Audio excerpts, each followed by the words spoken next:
Dans cette vidéo, je vais revenir sur 9 fausses croyances qui ont tendance à m'agacer en spiritualité et je vous les ai mis dans l'ordre de mon agacement personnel.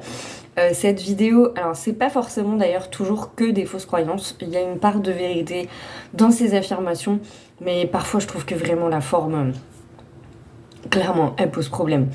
Donc du coup, on va revenir là-dessus. Le ton de la vidéo est beaucoup plus léger. Et c'est très volontaire, d'accord? Donc pas de team premier degré, s'il vous plaît. La première fausse croyance, à mon sens, c'est celle sur les personnes toxiques et sur la toxicité de manière générale d'ailleurs. En début d'année, chaque début d'année en général, ou en fin d'année, là, quand on est en train de faire la transition, il y a toujours plein de posts sur les réseaux qui vont dire vous voyez plein de gens mettre de la sauge, faire des... Voilà, pour éloigner la toxicité de leur vie. Et je crois vraiment qu'il y a un problème dans notre société, on est en train de tout mélanger. Alors bien évidemment que personne n'a envie d'avoir de toxicité dans sa vie. Bien évidemment que si vous avez dans vos vies des relations problématiques, voire qui vous mettent en danger, vous devez partir à toute vitesse. Et bien évidemment que si vous devez couper les ponts avec des personnes toxiques, en soi, il n'y a aucun problème. Par contre, éviter la toxicité dans un monde toxique, à mon sens, c'est complètement ridicule. C'est totalement impossible. Vous ne pouvez pas éviter la toxicité. Pour la bonne et simple raison que déjà, je l'ai déjà dit, mais on est tous toxiques à des moments les uns pour les autres. Et ensuite, vous allez aller faire vos courses, vous allez conduire, vous allez aller à votre travail et vous allez rencontrer des gens qui portent leur part de toxicité. Et le dernier point sur ce sujet, c'est qu'à un moment donné, quand on juge une personne toxique, justement, on la juge. On met une étiquette sur cette personne et on dit ah non mais cette personne là elle est toxique. Et à partir du moment où on fait ça, non seulement on est dans le jugement mais on entre dans la dualité, parce que ça veut dire qu'on fait une distinction entre les gens qui seraient toxiques et les gens qui ne le seraient pas, et donc on est dans la séparation, et c'est précisément ce qu'on veut éviter. Donc c'est précisément un truc que je ne voudrais plus entendre désormais, parce que ça n'a absolument aucun sens. Et il suffit d'allumer sa télé, d'écouter la radio, même d'aller dehors, je veux dire, pour se rendre compte que, la toxicité, elle fait partie de notre monde, en fait. Et quand on est dans cette affirmation de vraiment ne plus vouloir de toxicité dans sa vie, en fait, on veut juste faire séparation avec le monde. Et ça, c'est littéralement impossible.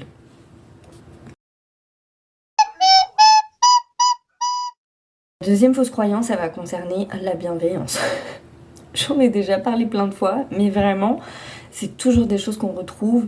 On voit toujours des gens se cacher derrière une fausse bienveillance pour dire des trucs vraiment dégueulasses, hein, j'ai pas d'autres mots. Donc c'est pareil, ça va pas être possible très longtemps. À un moment donné, qui dit bienveillance dit compassion et empathie, et on peut pas tout sortir sous couvert de bienveillance. Au même titre qu'à un moment donné, on peut pas toujours se cacher derrière cette logique d'amour et de lumière pour aller rejeter ce qui n'est pas amour et lumière.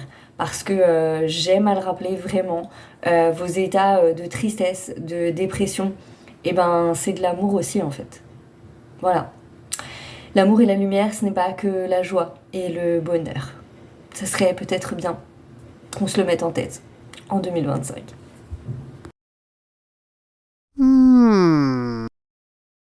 La troisième fausse croyance, elle va beaucoup avoir de points communs avec celles qui vont suivre aussi. J'aurais pu les réunir en une, mais c'était vraiment pour reprendre des exemples de phrases que vraiment on n'a plus envie d'entendre.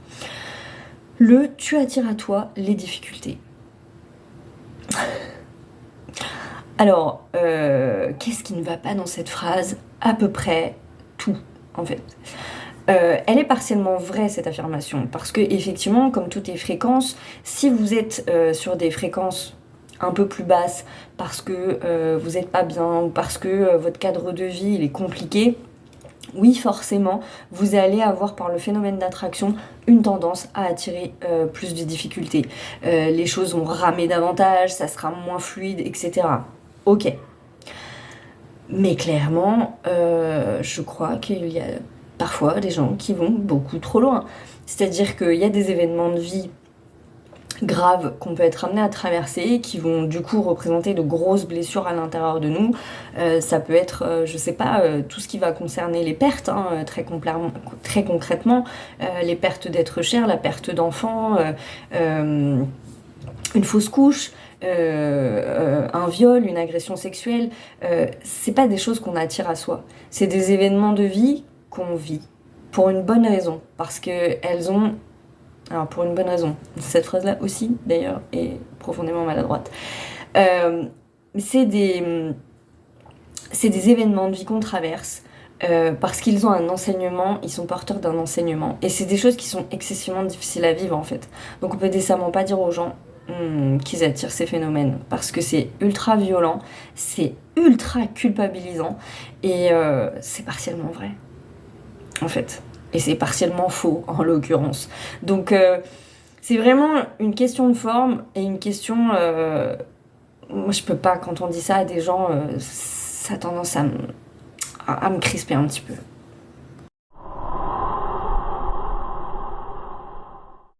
Dans la même veine, la quatrième, c'est tu dois être positif pour attirer le positif. Et là encore, c'est partiellement vrai. Bien évidemment que si vous avez toujours tendance à être négatif ou si vous avez toujours tendance à voir le verre à moitié vide, bien évidemment que par le phénomène d'attraction, là encore, ça va créer plus de basses fréquences, plus de grésillements, ça sera plus difficile d'être dans l'attraction de ce que vous voulez. C'est une évidence. Mais le problème de cette phrase, telle qu'elle est ressortie comme ça, c'est qu'à un moment donné, elle va être là aussi hyper culpabilisante et qu'à un moment donné, ça va pousser beaucoup de personnes à éteindre complètement leurs émotions et leurs ressentis et du coup à ne pas être attentifs à leurs émotions et leurs ressentis. Or, encore une fois, quand on traverse des phases, que ce soit de déprime, de dépression, de phases de tristesse, c'est parce qu'on évacue des choses, d'une. De deux, c'est parce que dans ces phases de blackout total de nos vies, il y a des moments, en fait, c'est précisément là que va se trouver le joyau, en fait. C'est précisément parce qu'on traverse ces périodes de vie que, du coup, on va vivre des choses totalement formidables par la suite. Donc, ces phases, elles ont lieu d'être, elles ont lieu d'exister. Alors bien évidemment, quand on rencontre des gens qui ont tendance à être tout le temps comme ça ou qui sont enfermés dans des profondes dépressions, c'est compliqué. Mais là encore, c'est pas à nous de tirer des jugements et des conclusions et même d'avoir un avis sur les situations en fait. Donc, tu dois être positif pour attirer le positif, ben oui. Et non, là encore, je pense que c'est vraiment une question de moment, de justesse aussi à un moment donné, parce qu'encore une fois, toutes les émotions ne sont pas à fuir. Dans la tristesse, déjà, on libère énormément de choses, les larmes sont salvatrices, et c'est vraiment des cadeaux parfois qu'on s'offre de pouvoir pleurer, de pouvoir... vider tout son émotionnel à travers les larmes. D'ailleurs, si vous remarquez ou si vous avez déjà rencontré des gens qui pleurent peu, et ben souvent ils aimeraient bien pleurer un petit peu plus. Donc il y a des choses formidables, c'est pas... On est quand même dans une société où on culpabilise beaucoup les gens sur leurs émotions, sur la colère, sur la tristesse. Et il y a toujours cette injonction d'être positif en permanence. Et vraiment... et en plus, qui est très en lien avec la fausse croyance que j'ai énoncée sur la bienveillance, c'est-à-dire que du coup, si vous êtes en colère ou triste, du coup, vous êtes dans des énergies basses. Et donc, du coup, vous n'êtes plus amour et lumière. Et ce truc-là, là, on est clairement dans de la fausse croyance. Et je ne veux plus en entendre parler. Ça rentre même pas dans mes oreilles. C'est impossible. Faut arrêter de culpabiliser les gens avec leurs émotions. Oui, on nous demande de les maîtriser, c'est-à-dire de ne pas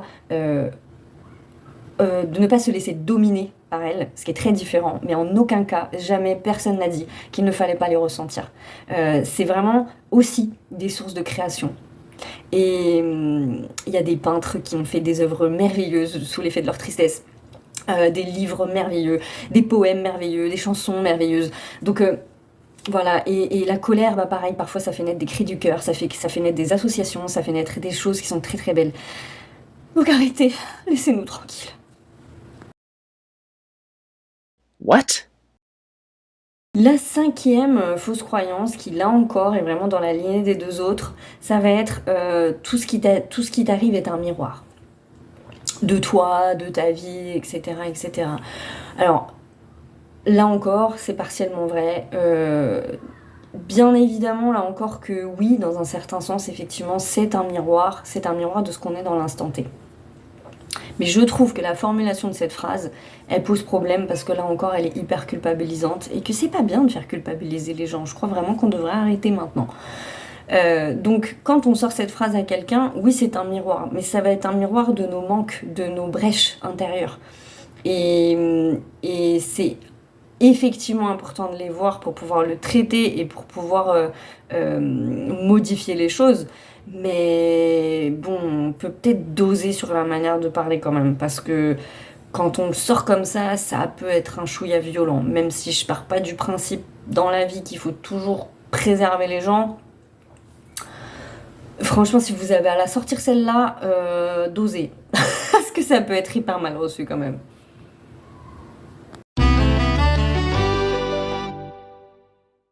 La sixième, c'est les étiquettes. Alors, c'est pas vraiment une fausse croyance en soi, mais c'est vraiment quelque chose qui, je trouve, est de plus en plus problématique dans notre société, cette volonté de nous définir toujours à travers des étiquettes différentes. Et on en a plein hein, dans cette société, vraiment des étiquettes, on en a 1 milliard. Les hypersensibles, les TDAH, les enfants précoces, d'ailleurs ça s'appelle plus comme ça, mais j'ai oublié le nom. À un moment donné, je comprends. Il y a une partie que je comprends totalement. C'est hyper important de trouver. On a tous besoin à des moments de trouver ce qu'on est. En tout cas, ce qu'on croit être. Ce qu'on a surtout besoin, c'est d'apprendre à se comprendre et à se connaître. Et ça, c'est normal. Mais à partir du moment où ça devient une fin en soi, à partir du moment où on entend des gens dans la vie vous dire non mais tu sais, moi en tant qu'hypersensible, non mais moi parce que je suis hypersensible, déjà on est dans une vision hyper égocentrée de la vie et ensuite on n'est jamais que ça en fait. Ça voudrait dire qu'on se résume à nos blessures, ça voudrait dire qu'on se résume à ce qu'on est. Or à un moment donné, une personne hypersensible, certes elle est hypersensible, mais elle est aussi plein de trucs à côté en fait. Et à partir du moment où vous allez vous... Alors là je prends les hypersensibles, c'est pas une balle perdue, hein. C'est pareil pour les TDAH, c'est pareil pour toutes les autres étiquettes, absolument toutes, sans exception. Y compris les étiquettes spirituelles, hein. Médium, thérapeute, tout ce que vous voulez. Dès lors que vous allez vous enfermer dans une étiquette, vous allez vous limiter. Or là, ce qui est vraiment ce qu'on nous demande en ce moment, vraiment très fort, c'est justement de nous dégager des étiquettes, de nous dégager du personnage. On est tellement plus, en fait. Dans cette logique de faire corps avec le grand tout, on est plus. Alors franchement, si on pouvait essayer d'être dans une logique d'expansion et non pas juste de limitation de certains aspects de ce qu'on est, même s'ils sont réels, factuels, et qu'effectivement, dans une société comme la nôtre, ils sont pas faciles à vivre. Mais vous remarquerez que du coup, si on se place uniquement à travers ce prisme-là, on est toujours du côté de la blessure. Et ça pose vraiment problème.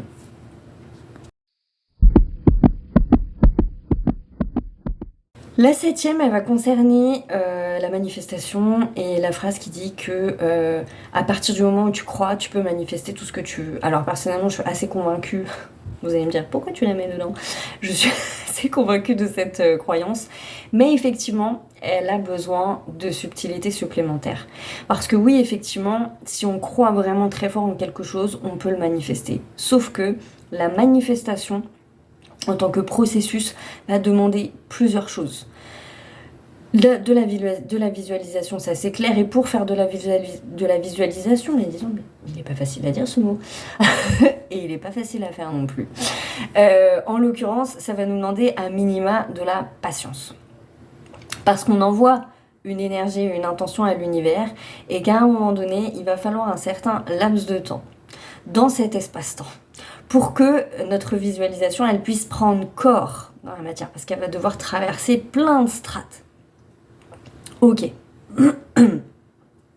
Mais la deuxième chose hyper importante dans le processus de la manifestation, c'est les actions alignées.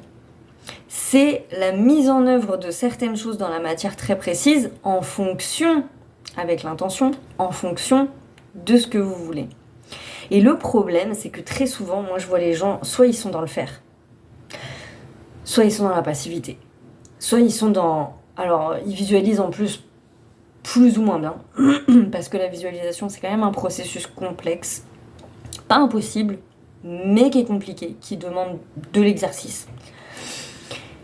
Ou alors, voilà, c'est un phénomène de je suis dans le faire, mais finalement je fais plein de trucs, trop, et c'est pas ciblé du tout, et du coup je vois pas de résultat, parce que en fait les intentions elles sont pas vraiment posées, c'est brouillon, et en fait ça devient le bordel.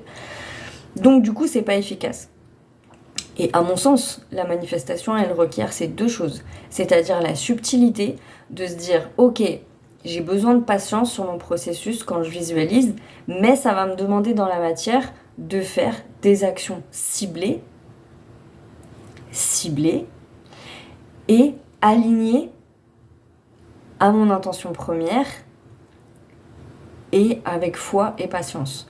Donc, si on ne prend pas tout ça en place, on va avoir tendance à se désaligner et c'est ça qui fait qu'il y a beaucoup de gens qui sont déçus de la manifestation et qui font qu'ils sont dégoûtés parce qu'ils voient que les choses elles avancent pas.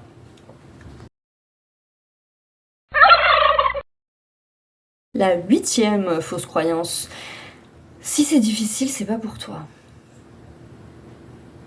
Non, vraiment. Il y a un truc dans cette société avec l'effort et le sacrifice. Il y a vraiment un truc, je persiste et je signe. Je l'ai beaucoup entendu pour moi, c'est cette phrase. Non, mais si c'est difficile, c'est pas pour toi, Morgane. En fait, je suis pas sûre. Parce que vous avez rien dans la vie sans effort et vous avez pas grand chose dans la vie sans difficulté. Alors vous allez me dire, je sais, ça blase beaucoup de gens cette phrase. Il y a beaucoup de gens qui n'ont pas envie de l'entendre, qui se disent bah ouais, mais non. Normalement, ça doit être fluide, machin. Si on est sur le chemin de la lumière, tout doit. Mais c'est tellement pas le reflet d'un chemin spirituel en fait, tellement pas.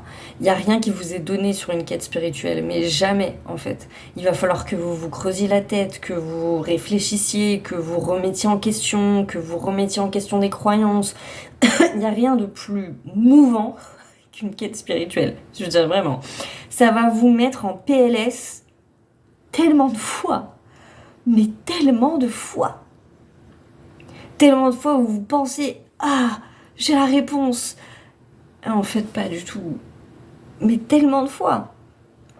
Donc, si c'est difficile, c'est pas pour toi. Je comprends que effectivement, on puisse dire ça à certaines personnes parce que effectivement, parfois on peut s'acharner dans des processus un peu compliqués, notamment en ce qui concerne les relations amoureuses, etc., où là, du coup, on se dirige vers de la toxicité, machin. Mais pour moi, c'est quand même deux choses très différentes parce que en vrai, quand c'est toxique, c'est surtout une notion de pas écouter son intuition, parce que je l'ai dit et je le redis, mais que quelqu'un me dise le contraire, s'il vous plaît. Quand vous êtes un homme ou une femme, pardon, pour moi c'est la même chose, vous rentrez dans une relation toxique, osez me dire qu'il n'y a pas eu 150 red flags avant. C'est pas vrai. Il y a toujours des petits signes, mais on décide de pas trop les écouter. On se dit non, mais c'est pas ça, on trouve des excuses, on se dit non, mais bon... Non, mais c'est exceptionnel, ou non, et on tergiverse avec la vérité, on veut pas la voir en fait. Mais la vérité, elle est là. Et les red flags, ils sont là. Et très souvent, avant des trahisons, même amicales, c'est pareil en fait. Donc, pour moi, c'est un petit peu différent cette notion-là. C'est vraiment pour moi quelque chose qui est en lien avec le fait de pas écouter son intuition. Ça n'a rien à voir avec la difficulté. Mais quand vous avez des projets, par exemple, je suis sûre, il y en a plein d'entre vous, ils ont des projets professionnels de ouf. Et il y a des gens qui viennent vous dire, bah ouais, mais non, mais si ça devait marcher, ça marcherait en fait. Donc, lâche l'affaire. Bah non. C'est pas parce que vous rencontrez des blocages sur votre parcours ou des difficultés qui sont faites pour être surmontées, qui sont faites pour que vous vous dépassiez, que vous croyez encore davantage en vous, que pour autant c'est impossible. Donc méfiez-vous de cette phrase. Méfiez-vous de cette phrase, regardez qui l'a dit, pourquoi, dans quelles circonstances, et effectivement, questionnez-vous sur la toxicité. Mais on n'a rien sans effort, rien. Vous voulez, je sais pas moi, faire votre summer body, vous voulez obtenir un meilleur boulot, il y a toujours une notion de dépassement et donc de difficulté. Dans le sport, c'est pareil. Donc méfiez-vous, méfiez-vous, méfiez-vous de ça. Oh my god. Et le dernier, mais non le moindre, la connaissance. Dans la spiritualité, on voit plein de gens qui s'abreuvent de connaissances, qui ont plein de connaissances. Et c'est une bonne chose, en soi, concrètement. On peut pas dire le contraire. Parce que, on le sait tous très bien, que ça soit à l'échelle collective ou individuelle, ben la connaissance, c'est quand même souvent le pouvoir. Et c'est une très bonne chose. Sauf que, trop souvent, il y a deux aspects qui me dérangent. D'une, les gens vont s'enfermer dans la théorie. Or, à un moment donné, je le dis et je le répète, et je crois que je le répéterai jusqu'au jour de ma mort, à un moment donné, la théorie, si c'est pas relié à la pratique, bah ça sert à rien. Donc vous pouvez lire les accords Toltec 15 000 fois, vous pouvez lire tous les livres sacrés, vous pouvez, je sais pas moi, lire tous les ouvrages que vous voulez. Si c'est pas accompagné d'une pratique quotidienne et d'une application quotidienne de cette pratique, pour moi, ça sert à rien. Comme disait mon grand-père, c'est comme pisser dans un violon. Donc voilà, déjà c'est le premier aspect.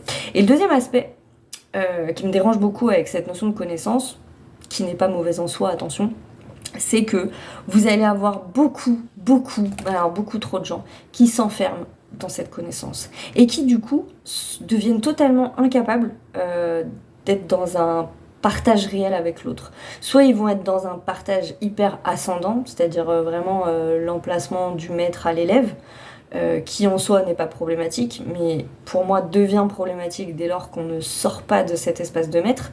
Or, à un moment donné, il faut toujours que ça circule, il faut toujours que l'énergie circule. Et ça nourrit l'ego spirituel beaucoup, mais beaucoup trop. Et si c'est pas pour faire lien avec l'altérité, c'est-à-dire si c'est pas pour être vraiment dans le partage avec les gens, si c'est pas pour vraiment être dans un espace de communion avec l'autre, et que ça devient un espace de dissociation, et de se dire ah maman, toi t'as pas les connaissances, ça revient un petit peu au terme de les gens qui sont éveillés et les gens qui sont pas éveillés.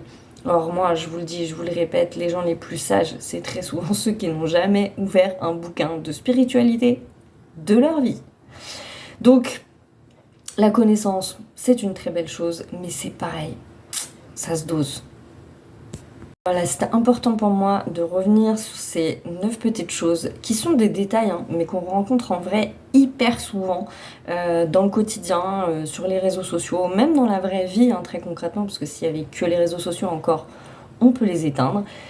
Mais c'est quelque chose qu'on rencontre dans la vie et je crois qu'il serait temps, maintenant, de se laisser un petit peu tranquille sur certains aspects, de